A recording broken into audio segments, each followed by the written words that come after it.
La 4G Batelma vous présente Nivava. Retrouvez vite vos outils disponibles chez notre showroom et site internet www.batimax-mada.com. Batimax, la qualité au meilleur prix. Manolotra anao ny fampalalam-baovao.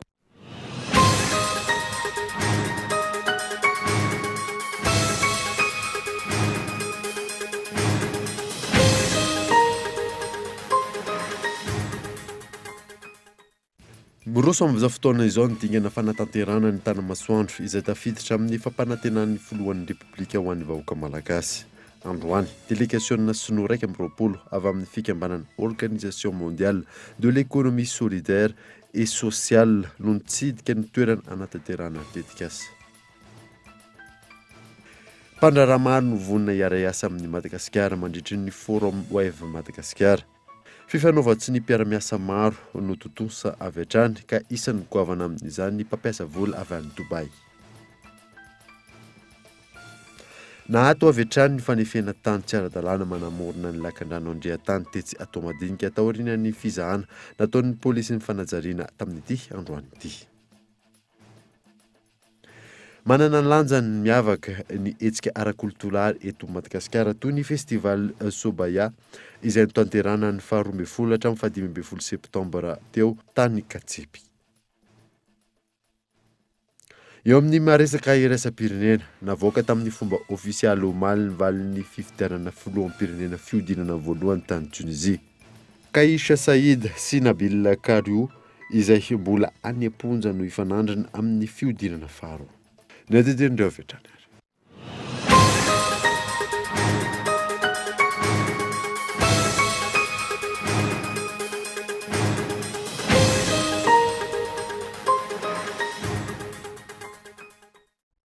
Salandra top klasy top fotoana vaovao eto amin'ny Kolo TV ka manasanao anaraka izany hatramin'ny farany.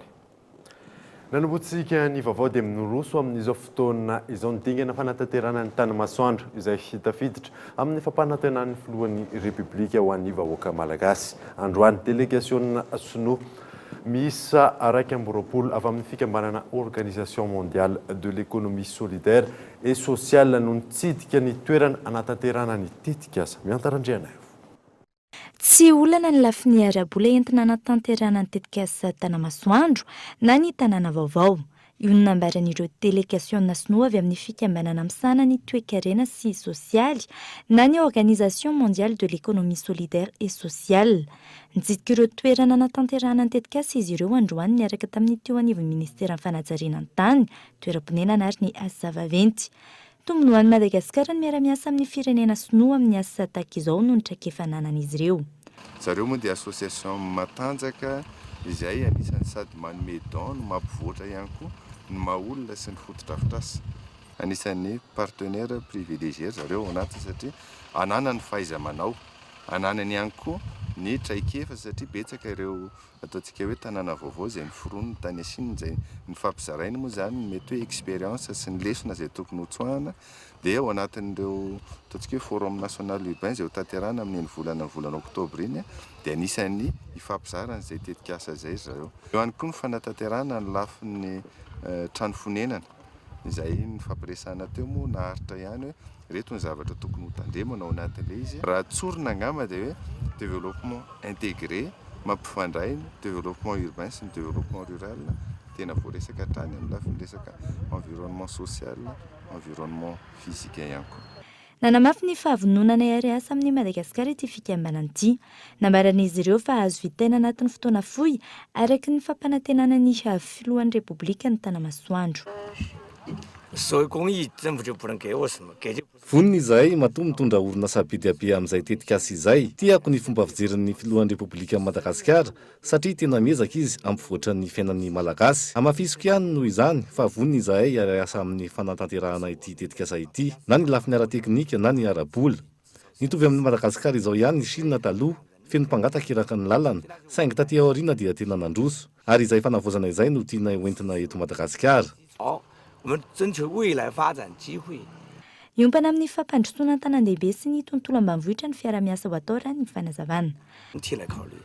明天上午会见你们总统，明天上午9点。 raha ampitso izay dia misy fiahana eny anivon'ny fiadiadinan'ny repoblika indray ahafahana mandinika an'io atao manaraka fa ny efa azo tenenina dia miaraka atao ny fampandrosoana ambanivohitra sy andrenivohitra ary ny any ambanivohitra no ezahina ho atao ny fehatombohan'ny asa any amin'izay tena toerana mahantra indrindra ihany koa satria isan'ny efa traika efa hanananay izay ary hitanay fa tena mahomby ankoatr'izay ny fiezahana ametrahana ny any ambanivohitra ho isan'ny toerana manandanja ihany koa. 就是要利用贫困来发展我们马达加斯加。 Isan'ny laharam-pahamehana napetraky ny filohan'ny repoblika ny fananganana tanàna vaovao ratsy ivona arivo hektara ny refin'izay ankoatra ny trano fonenana sy androm-panjakana samihafa anokatra asa maro ho an'ny vahoaka malagasy ihany koa ny tanamasoandro izay ho ahitana orinasa maro. Mpandraharaha maro no vonona hiara hiasa amin'ny Madagasikara nandritra ny Forum Web Madagasikara. Fifanoavan-tso ny mpiara-miasa maro no totosa avy hatrany ka isan'ny goavana amin'izany ny mpampiasa vola avy any Dubai. Yves Richard. Mpandraharaha maro ny tapa-kevitra hiara hiasa amin'ny Madagasikara nandritra ny fanatanterahana ny Forum Web na ny feonam-be iraisam-pirenena ho an'ny fampiasam-bola amin'ny sehatry ny fizantany sy ny fitaterany Etsivato. Ndroso tamin'ny fifanaovan-tso ny mpiara-miasa avy hatrany ny ankamaroany ka isan'ny goavana amin'izany ny mpandraharaha avy any Dubai izay ampiasa vola nanganana fotodrafitrasa ara-pizantany lehibe any amin'ny renivohitry ny faritra Menabe. Jery tany izy ary miverina avy any izy tena afa-po be ary tena nahafinaritra azy mihitsy ny fandraisana sy ny toerana tany ary linan'ny tany mihitsy izy dia tsy ny salasala izy hoe hanomboka zany hieritreritra ary hanao etude momba ny ametrahana fotodrafitrasa momba ny fizahatany ary io tsy hoe hôtely iray na hôtely roa fa tena tonga dia tena hoe avadika tena zone touristique internationale mihitsy Morondava ka zavatra mbola tsy fahitantsika eto mihitsy izay zavatra hoentiny eto amintsika izay ka izay no siniavana tady zany ny fifanarahana hoe vonona zareo ametraka an'izay fotodrafitrasa zay. Mpampiasa vola maro ihany koa namaly ny antsony amin'ny ampena andritra ity Forum Web ity indrindra manoloana ny fanaovana ny mise en concession ny ampahantany anatin'ny valan-javaboary miisa 4 tantaniny. Tafiakatra 5 zany hatramin'ny androany ka maro ny laza natanteraka amin'ny fotodrafitrasa mialohan'ny fisokafan'ny toam-pizahantany ny taona ho avy. Misy tonga dia miteny mihitsy hoe izay anorina manomboka amin'ny farany taona izay dia anorina ary hoenjehana amin'ny alohan'ny fahatongavan'ny saison touristique 2020 zany dia hitanareo fa aingana be zany zava-dehibe zany le fisian'le web satria tonga ny olona namaly ny olona ny processus manaraka zany zao dia hoe andefa n'ilay manifestation le olo ireo hiresaka mazava ametrahana an'le hoe zao ny lalàna hifampifezana amin'izay fampiasana vola zay any anatin'ny valan-javaboary. Namafisin'ny minisitra tompony andraikitra trano fa vonona ny hanamora ny fampiasam-bola ataon'ny mpandraharaha tsy miankina eto Madagasikara ny fitondram-panjakana. Saingy dinihana anatin'izany ny azon'ny rehetra tombony na izany ny mpandraharaha ny fanjakana fohibe sy ny mponina manodidina araka ny fifanarahana 3P na ny partenariat public privé. Efa manomboka ny fanatanterahana ny fanitarana tany fambolena hatramin'ny 1 hektara izay tetikasan'ny filohan'ny repoblika.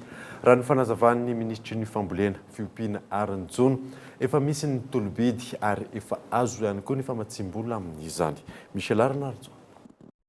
Fantarana ny tany fambolena hatramin'ny 1 hektara isan'ny velorano ny filohan'ny repoblika efa manomboka ny fanatanterahana izany raha ny fanazavana ankoatra ny tolobidy izay efa miainga efa azo ny famatsim-bola ary efa misy ireo toerana voadinika sy andalam-pandinihana anatanterahana izany. Ny extension de surface le 100 000 hectares zany efa manomboka izao zany hoe iny tsy maintsy misy étude détaillée izay atao dia efa manao an'izany zany tsika zao fa misy tolobidy zany zao atao ho an'ireo le bureau d'étude satria efa voafaritra fatapatatra aloha zany ilay andiany voalohany hoe misy toerana malalaka ny faritra Port Berger zay ao amin'ny arivo sy 1 hectare ny toerana atao hoe Bekapile. Misy faritra efa fantatra ny fanitarana amin'iny ilany avaratry ny Lemaky Mangoky rive droite zany zay efa misy tetikasa ihany koa efa manomboka fa mbola misy fanadihadiana lalina tsy maintsy atao satria goavana be zany any amin'ny 4 hectare.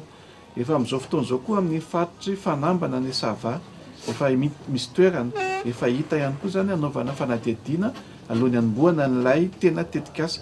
raha ny fanadihadiana 2020 ny lemaka voatondraka Najariana sisa no miasa amin'izao eto andrenivohitra sy ny manodidina. Ny ambony kosa efa mila fanamboarana avokoa. Etsy ankilany 3,000 hatramin'ny 4,000 dolara isaky ny hektara ny vola ilaina amin'ny fanajariana vaovao ny lemaka ary manaraka ny teknika manara-penitra. Isan'izany ny tohadrano, ny lakan-drano sy ny famohan-drano. Hatreto mandeha miandalana raha ny fanazavana ny fanatanterahana ny asa rehetra, 2 hatramin'ny 3 taona kosa no faharetan'ny asa amin'ny ankapobeny. Tontolon'ny fifidianana dia ilaina ny fiara-mientan'ny rehetra amin'ny fanentanana ny olom-pirenena andray anjara amin'ny fifidianana ben'ny tanàna ho avy izao. Henri Florian. Efa miomana amin'ny fiatrehana ny fifidianana ben'ny tanàna sy ny mpanolontsaina ny tanàna ny rehetra ankehitriny. Ilaina manoloan'io ny fanamafisana ny fanentanana ny olom-pirenena andray anjara amin'ny fifidianana.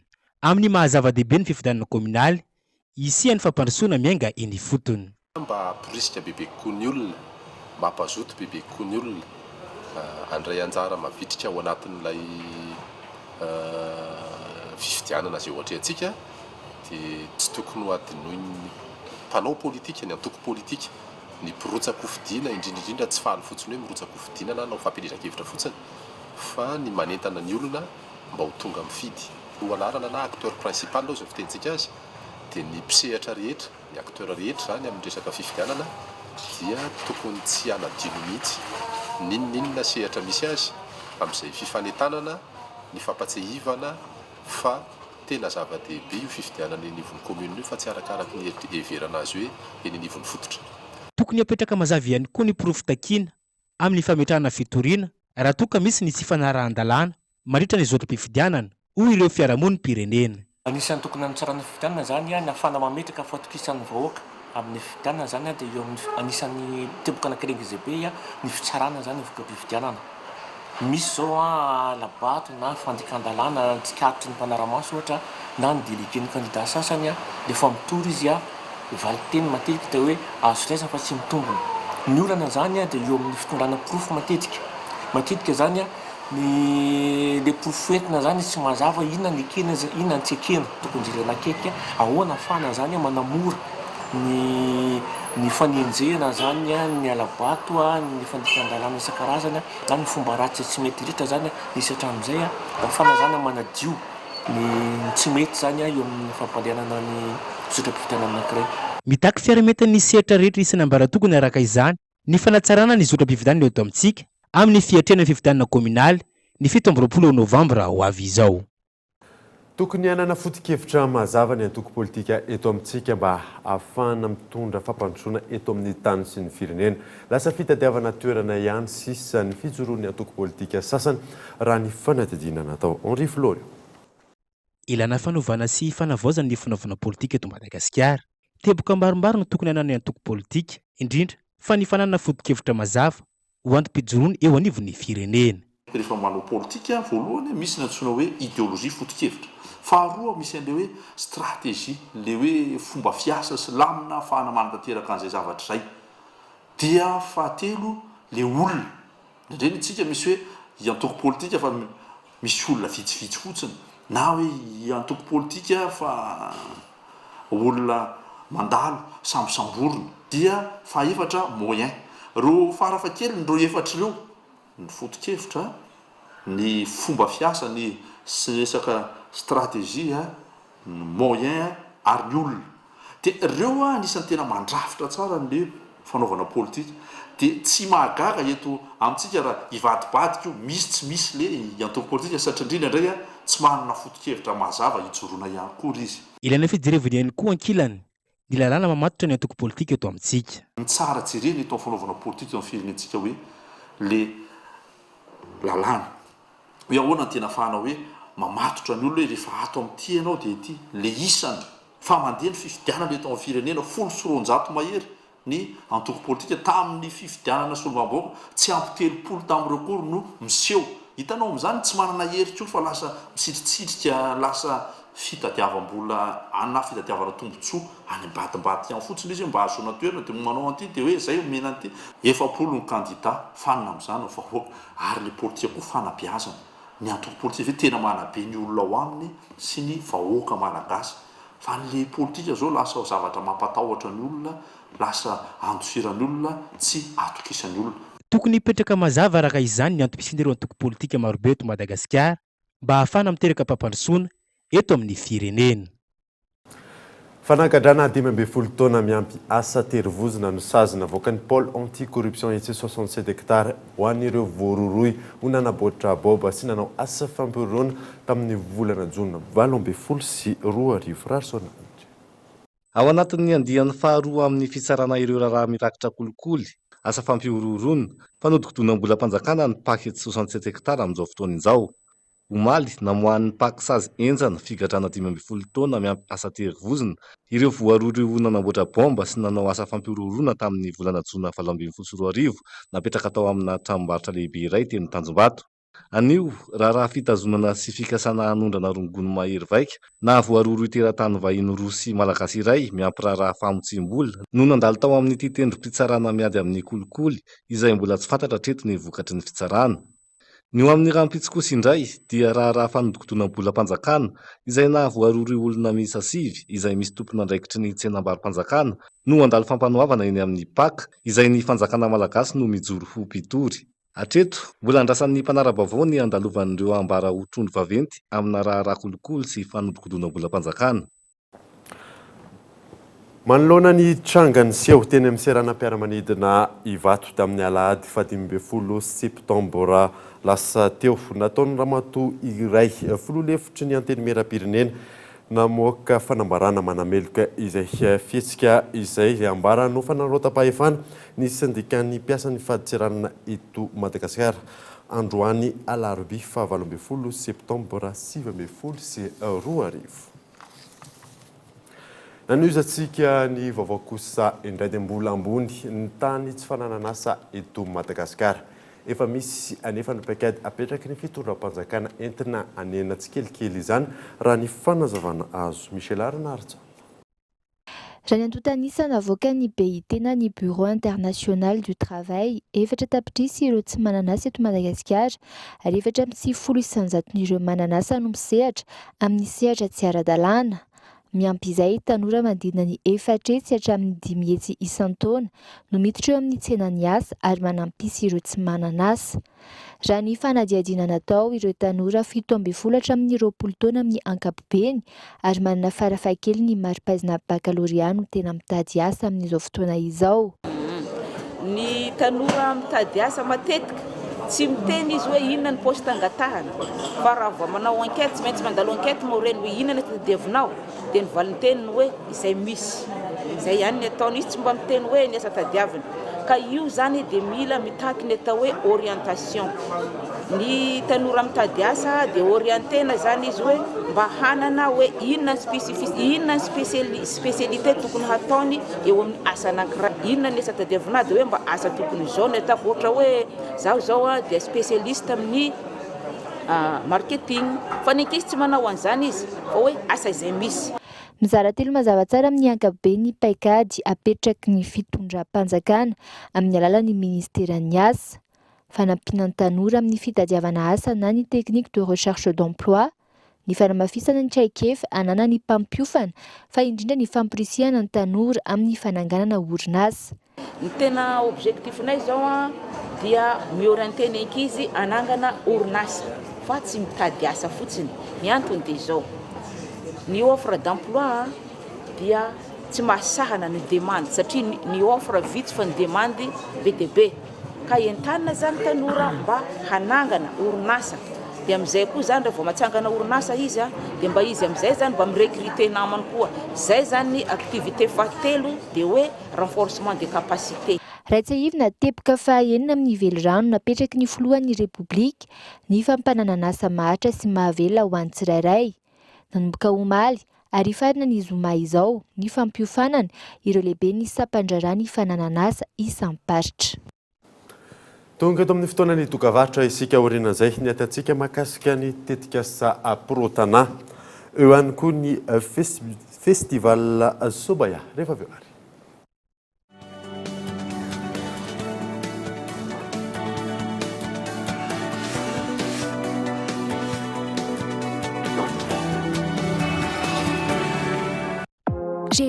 Puma, San Marina, Unisa, Tamaris, Guess, Minelli, JB Martin, Adidas, Fossil, Asics, New Balance et Ralph Lauren.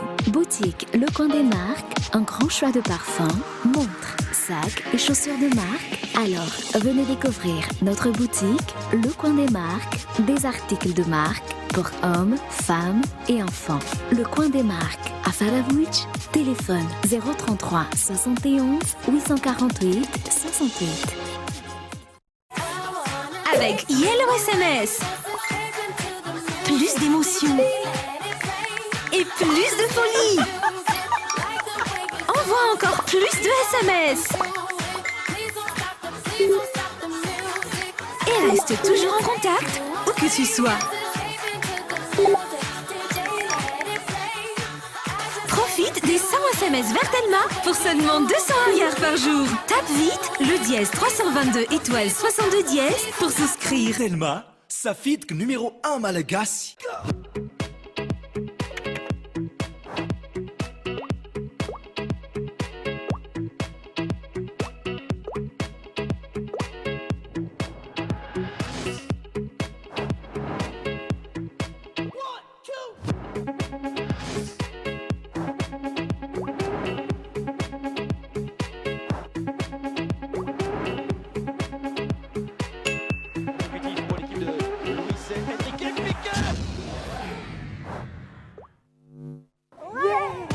Nous vous livrons la solution chez vous en un seul clic.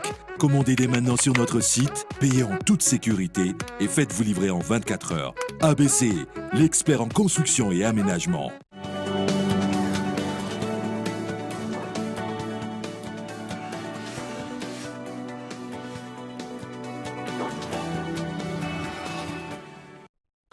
Venez amin'ny fampalalambavao isika. Nato avy hatrany ny fanefena tany tsy ara-dalàna manamorona ny lakan-drano Andriantany etsy atao madinika tao aorian'ny fizahana nataon'ny polisy ny fanajariana tamin'ity androany ity. Ivy Richard. Ny fanazavana nentin'ny tale jeneraly ny apipa momba ny tsy fahafahana manorina manamorona ny lakan-drano Andriantany araka ny voalaza ny lalàna mifeny fanajariana nentina teto amin'ny fampalalam-bavao. Ndroso tamin'ny famefena mboletra ny toerana trano ny milaza ho tompon'ny tany androany tokony tamin'ny valora maraina.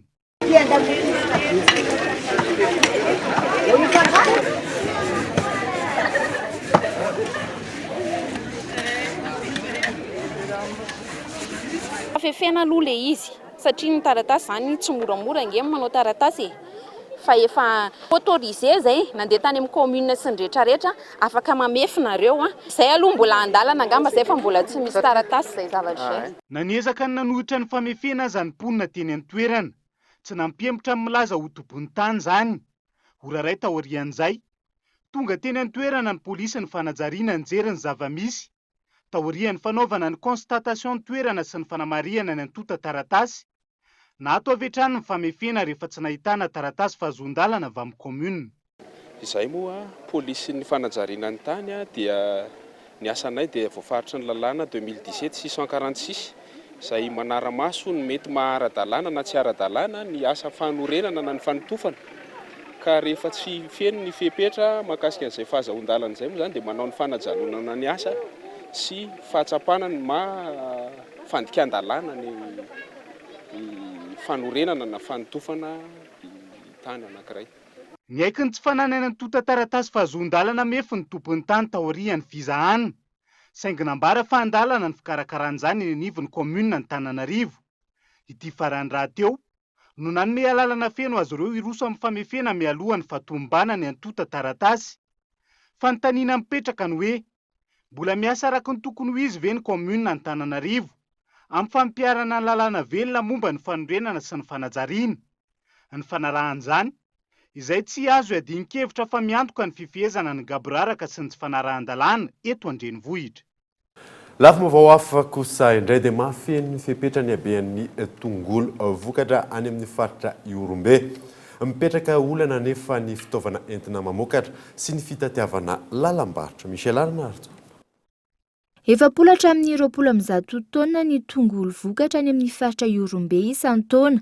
Isan'ny olan'ny fambolena tongolo any an-toerana nefa tsy fahampiany ny fitaovana ety mamokatra sy tsy ahafahana mamokatra mihoatra ny efa vokatra isan-taona. Tsy eto amintsika koa zany hoe mpivarotsy andravoahangy any Anosy makany aminay aby zany regny. Zay misy hoe araka ny teniko toe le fitaovana zany tsisy le hoeto mana satria mbola mampiasa angady zany zahay fa tsy de angady na omby. Nefa ny omby risque be zany amintsika eto. De angatanana zany matetika no ampiasainay. Eto manana na resaka arabola sy ny fitaovana. Etsy ankilany raha toa ka mandina ny 5.30 hatramin'ny 5.70 mm ny kalibra ny oignon azo sokajiana ho tsara. Efa mihoatra an'izay kosa ny any amin'ny faritra Iorombe. Raha tsara aza nefa ny kalitao sarotra ny ahitana lalam-barotra raha ny fanazavany tompona ndraikitry ny fikambanany ny mpamboly tongolo. Raha ny calibrage zany dia manana calibra eo amin'ny 45-50 zay ao anatin'izay famokarana tongolo izay. Dia ho anay eo amin'ny sehatry ny lalam-barotra no somary mbola olana ho anay. Ny sakana zany dia eo amin'ny sehatry ny fiaraha-miombona antoka, zany hoe les partenaires financiers izay mbola tsy ahafahanay manatratra ny izay tanjona production à grande échelle izay. Indroa isan-taona ny fambolena tongolo any Iorombe raha ny fanazavana ary miisa roa amin'ny ankapobeny ny tongolo vokatrany, ny tongolo be sy ny tongolo lay. Tsara ny vokatra azo tamin'ny alalan'ny tetikasa protana araky ny atrikasan'ny toto-tsaina tamin'ity androany ity izay nandraisana anjarany ireo tatsapakambana amin'ny izany tanjona ny fanazavana ny ampiroboroboana ny tontolon'ny fambolena sy fiompiana eto Madagasikara fananty.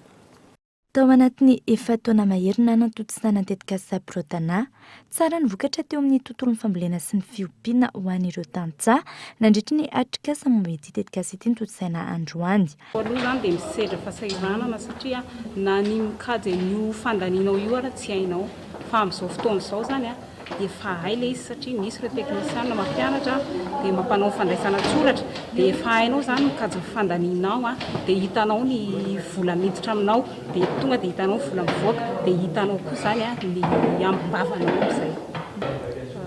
Leonanay tamin'ny tetikasa dia misy ireo teknisiana ifotony napetraka dia ireo no nanentana tamin'ny fokotany.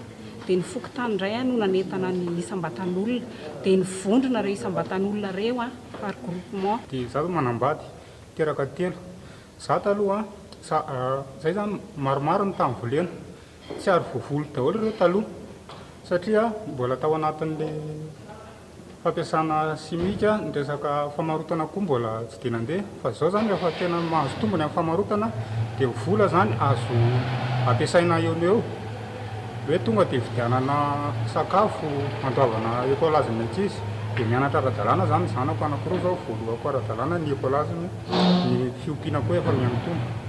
Tanjona iray ny fanazavana ny ampiroboroboana ny tontolon'ny fambolena sy ny fiompiana toy ny fampitomboana ny vokatra ary ampivondronana ny tantsaha. Eo ihany koa ny fifampizarana traikefa amin'ireo mpisehatra. Misy maro moa zany lesona azo fa lohahevitra telo ihany moa zany tena nanaovana efa mpanjarian-karena nataontsika hoe capitalisation dia voalohany indrindra ny resaka famarotam-bokatra dia ny faharoa ny resaka famokarana miaro ny tontolo iainana na le agroekôlôjika dia ny fahatelo ny fampiasana ny teknôlôjia vaovao amin'ny fanomezana tolo-kevitra ara-pamokarana. Dia izay zany no fampizarana tamin'ireo mpamatsy vola ny tao amin'ny ministera ireo projet programme rehetra isan-karazany hoe inona ny lesona tsara mba azo ifampizarana azo aparitaka any amin'ny tetikasa hafa. Ilay toana izay mbola ho atao fiarahan-dalana izay atao miaraka amin'ny mpamokatra zany ao anatin'le 2.30 commune ny asan'ny tetikasa tamin'ny famatsim-bola Union-Européenne dia mitohy ny asan'ny groupe fifata fampiroboroboana ny famokaran'izy ireo mba tratrarana ny vina fifata dia ny hoe famokarana tantanam-pianakaviana matianina afaka mifaninana ary mingeza.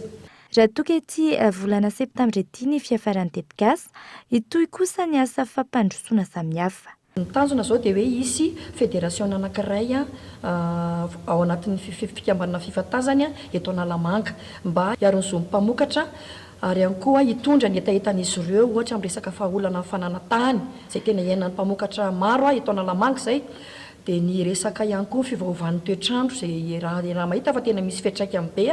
nisy ratsehevina ny fijerena ny olan'ny fotony ireo tantsana andritra ny fanatanterana ity tetika sy ity. Ndrembavy eo amin'ny tontolon'ny baolina kitra ny tanterana androany ny fifanaovatsiny teo amin'ny fédération malagasy ny baolina kitra sy Nicolas Dupuis tapaka tamin'ny izany fa Nicolas Dupuis dia sady tale teknika nasional na DTN no sady mpanazatra ny baren'ny Madagasikara ekipa A. Fifanarahana moa izay aharitra efataona. Asa miavaka indray nentina aminao amin'ity androany ity dia asa fanaovana carénage. Maro ireo toerana ahitana izay mpanao carénage izay plastika eto andrenivohitra fanadina.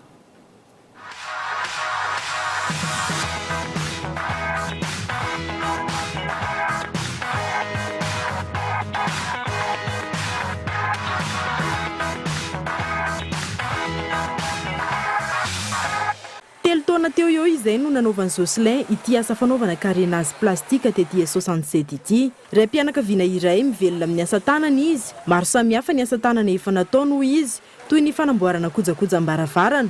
Saingy ity fanaovana carénage plastika ity no tena ifikirany noho izy hita no mahavelona. Olana nefa ny tsy fampian'ny tosika eo amin'ny ara-materialy raha ny fanazavany. Io an'ilay mpanetana zany zay tsy ampy any an'ilay mba hoe manosika ara-bola sy ny aniny zay mba mila an'ilay mba hividanana fitaovana rehetra zany. Zay manana talenta. Matetika ireny fiara na moto avy ny fandonana ny donaka sy mba parashoky ireny no makeo aminy raha ny nambarany. Misy fotoana tsy mampandeha ny asa fa mitondra hatramin'ny 5,000 kosa any an-trano izy rehefa tena mba mandeha. Mbola carénage na plastika na parasokana tomobile dia ataonay daholo raha potika. Mametaka zany sa mametaka. Dia tsy ne potika izany dia tonga dia izay manarina an'io mamerina an'io amin'ny plasiny raintsa averina amin'ny plasiny ilay an'olona zany hoe metsiketsika tonga metsiketsika. Teo anatin'ny indray andro zany nareo mahavita tomobile firy na moto firy ny zavatra amboarinareo? Eo anatin'indray andro zany karak'ilay karamako tsika tsy hoe tady-loza ny tomobile na mety zany fa tsy ne rehefa mba malalaka ny mpanambola tonga eto manana zavatra potika dia izay mandray an-tanana foana hoe tavavoaka anay io, izay miteny tsy tavavoaka anay io. Misy manga izy tavavoaka, misy tsy tavavoaka, tsy afaka ny idirana rehefa tsy tavavoaka anay hoe idirana ilay. Le amin'ny ohatrany ahoana zany no tavavoaka anareo? Io parasokisa raha hoe voadona vaina ka miparitaka dia mbola voaverinay amin'ny lony. Averinay amin'ny lony mihitsy zany verina amin'ny izay mipetrahany teo. Ohatrany ahoana izy ny tsy vitanareo tsao? Efa le tena potika tena hoe raha io zany raha mbola tsy miaraka amin'ny potiny raha tonga eto dia mbola tsy maintsy amoronana mamorona izay. Dia zany mamorona hoe eto misy boaka amin'ity dia zay mamorona mampiverina amin'ny loniny amin'io. Lakôly, fibra, sarbao, ireo no anisan'ny kojakoja tsy maintsy ilaina ao amin'ity asa ity. Ankoatra ny ara-materialy anefa, ilaina ary tsy afa-misaraka amin'ny asa ny fitiavana azy ary ny faharetana indrindra fa ny fanajana ny asa. Manana ny lanjany ary miavaka ny hetsika ara-kulturary eto Madagasikara toy ny festival Sobaya izay notanterahana ny 12 hatramin'ny 15 septambra ateo tany Katsipy. Mampiona Kotorson. 12 taona izay no nisiany hetsika ara-kolotsaina festival Sobaya tamin'ity taona 2022 ity. Hetsika mampisongadina ny kolotsaina ho an'ny foko sakalava Maroambitsy, kolotsaina izay fahasamihafana harena ho amin'ny faritra na firenena iray. Ny fitazonana izany tsy ho very no antom-pisian'ny festival Sobaya raha ny fanazavana azo. Isan'ny nampiavaka ny hetsika tamin'ity taona 2022 ity, ny fanentanana manokana natao manodidina ny tontolo iainana. Fantatra fa isan'ny tsy afaka misaraka amin'ny resaka kolotsaina ny zavaboary, indrindra ho an'ny kolotsaina sakalava manokana. Antony safidianana manokana ny loha hevitra kolotsaina voajary miatrika ny tontolo iainana. Fampitsahivina ihany fa ny loha hevitra ny raisina tamin'ity dia mikasika momba ny tontolo iainana io. Mandefa antso zahay, afatra zahay, ary mitaonantsika rehetra mihitsy hiezaka isaka ny fokotasy ny zanabohitra hamaritra ny faritra izay atokony arovantsika izay mbola ao, ary koa ho velomina na ho ketsaina koa raha ohatra ka ilaina izay zavatra izay raha tadiavintsika. Nakaritra ny fifanomezan-tanana avy amin'ny tompon'andraikitra isan-tsokajiny, nentina nampitana hafatra ho amin'ny rehetra ny amin'ny mahazava-dehibe loatra ny kolotsaina eo anatrehan'ny fivoarana misy. Tanjona ny hanatsarana trano ny hetsika raha ny fanazavana trany. Ny fitondram-panjakana moa amin'izao fotoana izao dia miezaka mba hanoana sy hanampy ny mahamalagasy anao, izany hoe zany mba hamoana ny mahamalagasy antsika ao anatin'ny fahasamihafana. Aty zao foko ny Sakalava tsy mitovy any amin'ny foko hafa. Izany hoe zany malagasy ray atsika fa kosa samy amin'ny fombany, ary zay fomba zay mifameno dia azahoana force anankiray ahafahantsika mitondra fampandrosoana arakaraka ny toerana misy azy.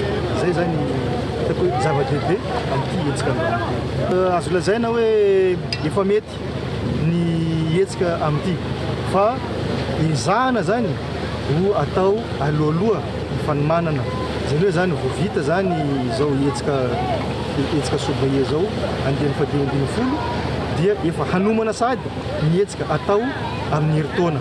Izany hoe zany manana fikasana zahay ahoana moa tsy ahafahantsika manasa an'ireo nosy rahavavy manodidina antsika aty Madagasikara na ny faritra hafa mba ho asaitsika ho tonga, satria mahaliana dia tena mahaliana ny kolotsaina malagasy. Fampisehoana ny dinentim-paharazana, fampatsiahivana ny tantara, fanehoana ny fombafomba maro isan-karazany toy ny fitafy, ny fihaingo, ny fiteny, ny fahandro, fialamboly, fanatanjahantena. Ireo ny isan'ny songadina tao anatin'ny efatrandro izay nofaranana tamin'ny fitsidiana ny alan-javaboary Antrema izay mampiavaka ihany koa ny komina Katsepy, toerana nandraisana ny hetsika Sobaia. Vahoaka maro avy amin'ny lafivalon'ny nosy no liana sy tonga nanatrika izany hatramin'ny vahiny ihany koa.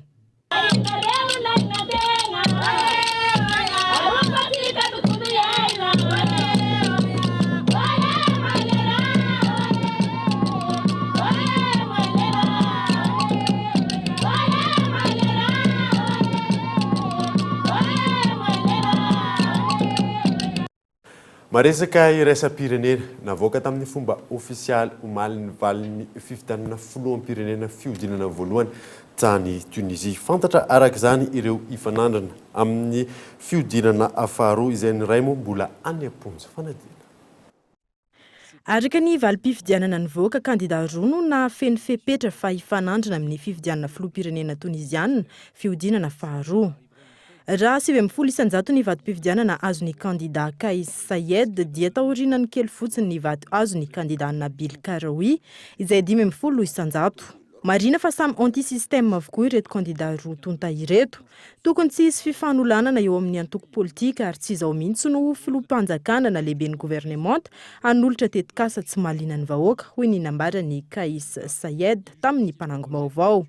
Nabil Karoui izay kandida mbola any am-pigadrana hatramin'izao vokatry ny tsy fandoavan-ketra araka ny fanadihadiana azo dia milaza izy fa ho filoha hanafaka amin'ny krizy ara-toe-karena raha toa ka nanomboka tamin'ny taona 2024 no niakatra 30% ny tany vidim-piainana Tunisiana. Manantena izay fa amin'ny fifidianana filoham-pirenena fiodinana faharoa dia ahafahan'ny Tunisiana mifidy tsara izay mety ho solotenan'izy ireo ao amin'ny parlemanta ho filohan'ny Repoblika Tunisiana, hoy kosa i Hatem Mliki, mpitondra teny ny Nabil Karoui. Dia izay indray namarina vaovao tamin'ity alina ity ankasitrany ianao nanaraka izany soava-mahandro dia filoma ampifotoalto.